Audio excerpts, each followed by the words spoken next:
Hello, everyone, and welcome to Story Time on Tuesday, the 2nd of February.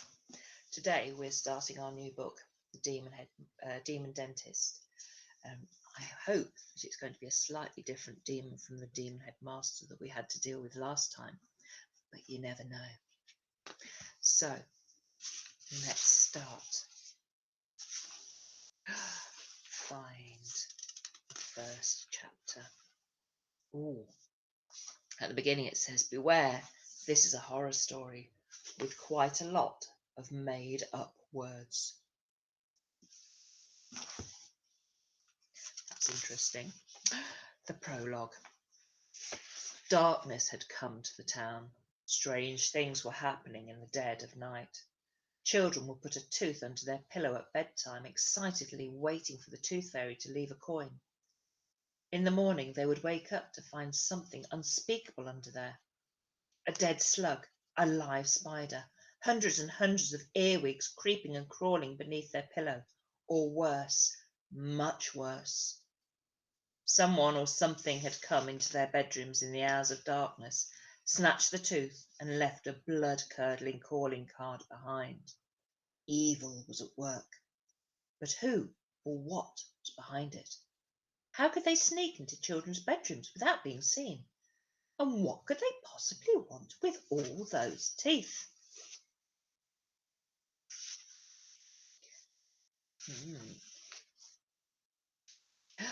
Chapter 1. A simple case of toothache.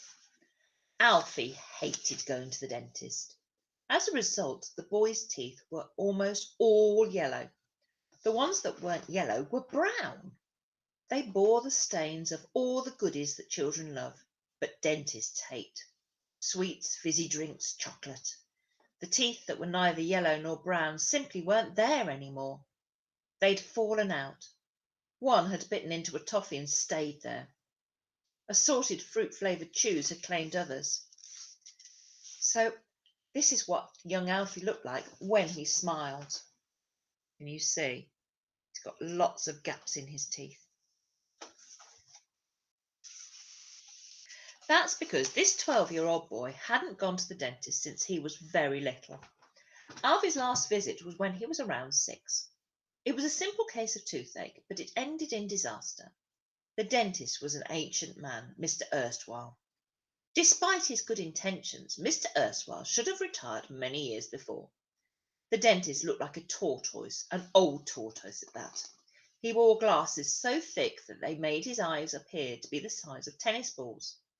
Mr. Erstwhile told Alfie the tooth in question was rotten. A filling wouldn't save it, and unfortunately he had no option but to pull it out. The dentist yanked and yanked and yanked with his huge steel forceps, but the tooth wouldn't come. Mr. Erstwhile even rested his foot up on the chair by Alfie's head to lever himself against it to help wrench the wretched tooth out, but still it wouldn't come. The ancient dentist then enlisted the help of his even older dental nurse. Miss Prigg was instructed to hold onto him and tug as hard as she could. Even then the tooth wouldn't come. Soon the hefty receptionist, Miss Veal, was asked to step into the room to help. Miss Veal weighed more than Mr. Erstwhile and Miss Prigg put together, but even with all her ballast, the tooth wouldn't come. Just then the dentist had an idea and ordered Miss Prigg to fetch some particularly thick dental floss. He carefully tied the dental floss around the forceps and then looped it around Miss Veal's ample frame. The dentist then instructed his rotund receptionist to leap out of the window on the count of 3. But even with all Miss Veal's immense weight yanking on the boy's tooth, it still wouldn't come out. With poor young Alfie still lying in terror on the dentist's chair, Mr. Erstwhile stepped into his waiting room to request reinforcements. The growing crowd of patients waiting to be seen were all called upon to assist. Young and old, fat and thin, the elderly dentist needed all the help he could get. Nevertheless, even with a lengthy human chain and an army of yankers, the tooth stayed well and truly put. By this time, poor little Alfie was in great distress. The pain of having his tooth pulled out was 100 times worse than the toothache. However, Mr. Erstwhile was determined to finish what he had started. Sweating profusely, the thirsty dentist took a large swig of mouthwash and gripped onto the forceps as tightly as he could. Finally, after what seemed like days, weeks, and even months of yanking, Alfie heard a deafening crunch. The dentist had gripped so hard he had crushed the tooth. It exploded into thousands of tiny fragments inside Alfie's mouth. With the ordeal finally over, Mr. Erstwhile and all his helpers were lying in a tangled heap on the surgery floor. "Well done, everyone," he announced as his assistant, Miss Prigg, helped him to his feet. "Oh, that tooth was a stubborn little blighter." Just then, Alfie realised something. He still had toothache. The dentist had taken out the wrong tooth. Chapter 2. Believe. Alfie ran out of the dental surgery as fast as his little legs would carry him. That fateful afternoon, the boy vowed that he would never ever go to the dentist again. To this day, he never had. Appointments had come and appointments had gone. Alfie had missed every single one.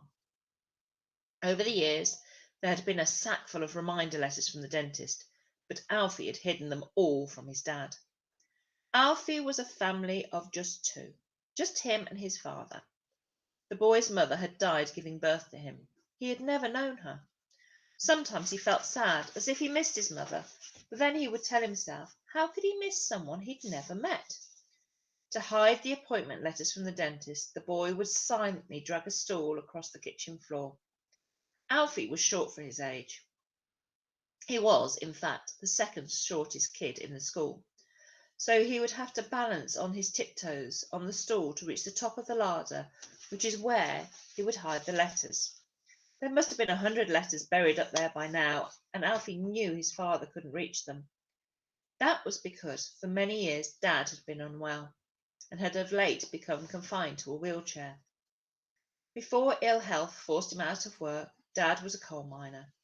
A great big bear of a man, he had loved working down the pit and providing for his beloved son. However, all those years he spent down the mine took a terrible toll on his lungs. Dad was a proud man and didn't let on about his illness for many years. He worked harder and harder to dig more and more coal, even taking on extra shifts to help make ends meet. Meanwhile, his breathing became shallower and shallower, until one afternoon he collapsed at the coalface. When Dad finally came round at the hospital, the doctors told him he could never go down a mine again. Just one more lungful of coal dust could finish him off for good. As the years passed, Dad's breathing worsened. Getting another job became impossible, and even everyday tasks, something as simple as tying a shoelace, grew to be a struggle. Soon Dad could only get around in a wheelchair. With no mum or brothers or sisters, Alfie had to care for his father alone. Besides having to go to school and do his homework, the boy would do all the shopping, all the cleaning, cook all the meals, and do all the washing up. Alfie never complained, though. He loved his dad with all his heart. Dad's body may have been broken, but his spirit wasn't. He had a great gift for telling stories. "Listen, pup," he would begin. Dad would often call his son that, which Alfie loved. The image it conjured up of a big, sloppy dog and a little puppy snuggling up together always made the boy feel safe and warm inside. "Listen, pup," Dad would say. "All you have to do is close your eyes and believe." From their little bungalow, Dad would take his son on all sorts of thrilling adventures. They would ride on magic carpets, dive under the oceans, even drive stakes through the hearts of vampires. It was a multicoloured world of make-believe, a million miles away from their black and white existence.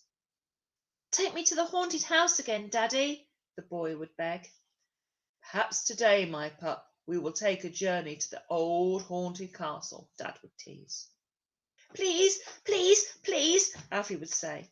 Father and son would close their eyes and meet in their daydreams. Together, they went out fishing for the day in Scotland and caught the Loch Ness Monster. They climbed the Himalayan mountains and came face to face with the abominable snowman.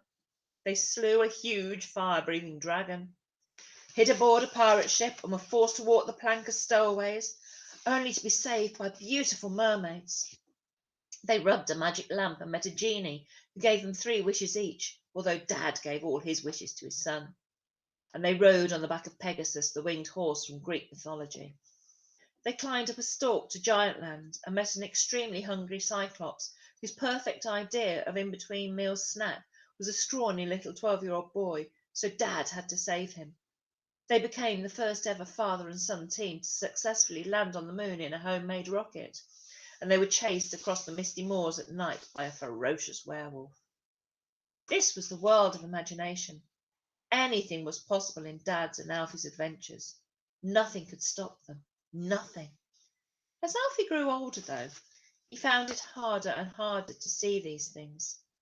As his dad spoke, the boy would open his eyes, become distracted, and began to wish he could play computer games all night like the other kids at his new big school.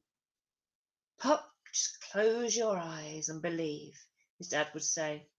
However, Alfie was beginning to think that now he was 12, nearly 13, he was too old to believe in magic and myths and fantastical creatures.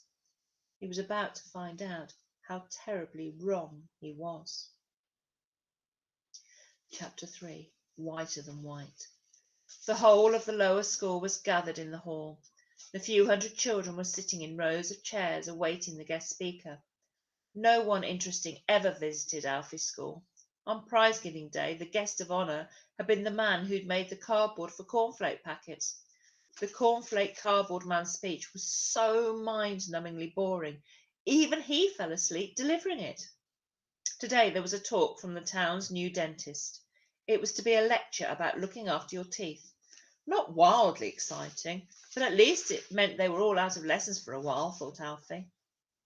Not liking dentists, Alfie sat himself right in the back row in his bedraggled school uniform. His shirt was once white, but had long since gone grey. His jumper was full of holes. His blazer was torn in several places. His trousers were too short for him. Nevertheless, Alfie's father had taught him to wear his uniform with pride. The boy's frayed tie was always knotted absolutely perfectly. Slumped next to Alfie was the only kid in the school shorter than him, a very little girl called Gabs. Seemingly shy, no one had ever heard her speak, despite her having been at the school now for a whole term. Most of the time, Gabs hid behind her curtain of dreadlocks, not making eye contact with anyone. When all the kids had finally stopped monkeying around and sat down, the headmaster took to the stage. If there was ever a competition to find the man most completely unsuited to being a headmaster, Mr. Gray would win first prize. Children scared him. Teachers scared him.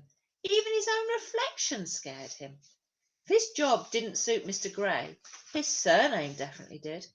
His shoes, his socks, his trousers, his belt, his shirt, his tie, his jacket, his hair, and even his eyes were all shades of grey. Mr. Gray had the whole grey colour spectrum covered. Come on, now, settle down, Mr. Gray stammered when he was nervous.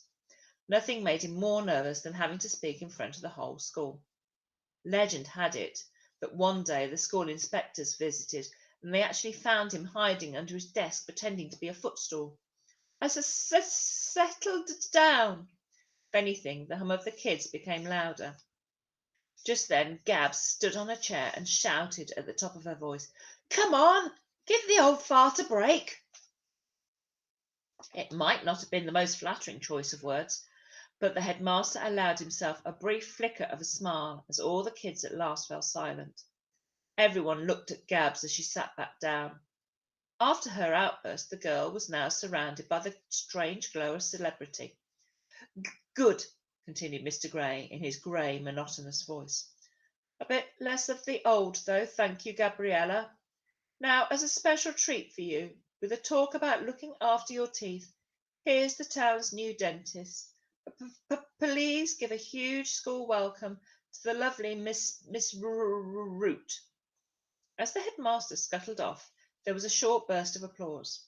Soon this was drowned out by a discordant squeaking sound from the very back of the hall. One by one the kids turned around. A lady was pushing a shiny metal trolley down through the parted sea of chairs. One of the wheels was catching on the wooden floor, and the high-pitched squeal was so brain-aching some of the children even put their fingers in their ears. The sound was like someone scratching their fingernails down a blackboard. The first thing you notice about Miss Root was her teeth. She had the most dazzling white smile, whiter than white, like a fluorescent light.